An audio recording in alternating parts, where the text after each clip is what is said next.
it's just a few games that have adopted this play to earn. So in your estimation, how many years do we have before like the full game industry adopts this approach? And do you think this approach is sustainable? Why I think more industries are going to actually, more games like traditional gaming companies are going to actually adopt this is because a lot of people are beginning to understand that, see games as, okay, we're playing games and we're having fun.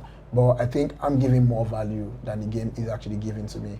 Yes, I have fun, that's value to some point. I'm entertained, that's value to some point. So now the companies are making money, but we don't really have a way to also make money. So now, with the invention of the play-to-earn space, companies like Epic Games, that are the creators of Fortnite, they just raised a bunch of money in dollars that they want to actually go into P2E, metaverse, and all of that. So if a company like that is doing something like that, you should understand that more other larger traditional gaming companies are seeing it, and they also begin to say, okay, we'll not just sit back and watch and see what these guys are trying to do. Let's see how we can jump in. Yeah, definitely. Because if I can make money from playing FIFA, I will spend hours playing FIFA. If I can make money from it, I mean, why not? I would take it serious. How did this start? What kicked off this play to earn? Who started this thing? Okay, I think like the biggest or the most successful play to earn gaming company was Sky Mavis. They were the creators of the game called Axie Infinity, right? They actually really pioneered the play to earn space. They came up with this new narrative and concept of actually players earning money playing those games, and today the business is worth over $10-15 billion. Right? It's a massive business as it is, and they paved the way towards the play to earn ecosystem because they showed that, oh, this is actually possible. It's possible for us to make money as a gaming studio and also reward our best players in playing this game.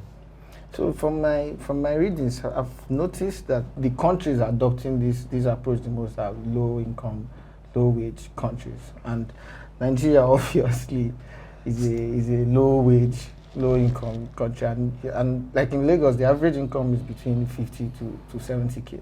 So do you think someone can possibly make that amount and even make more than 50 to 70K just from playing games every month? Okay, so I think I can actually say that categorically yes. Okay. And because I've seen people who are currently engaged in play-to-earn activities, even people who are not even in our guild.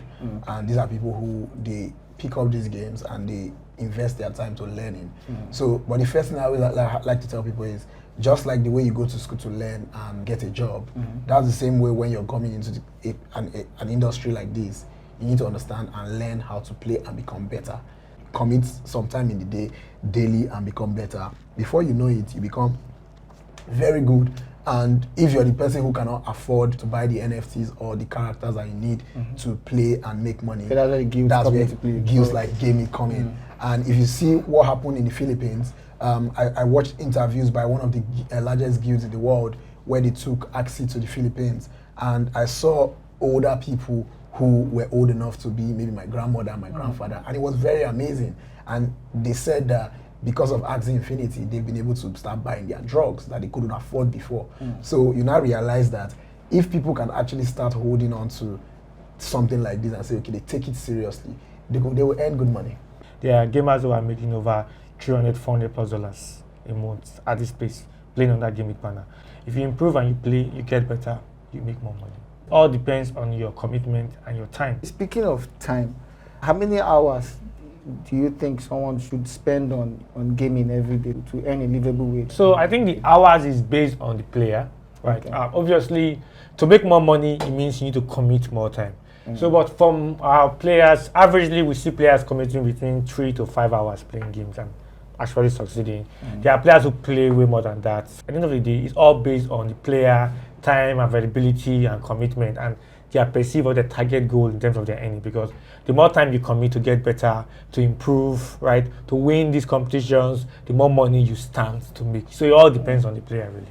And also, if you are putting more time earlier in trying to become better at this game, I believe once you're better, the hours you spend playing begins to drop, because at this point you're good. You can go in there, maybe if you give yourself a target of, I want to get so amount of wins in a day, maybe when you were learning, the time it would take you to get that amount of wins was longer.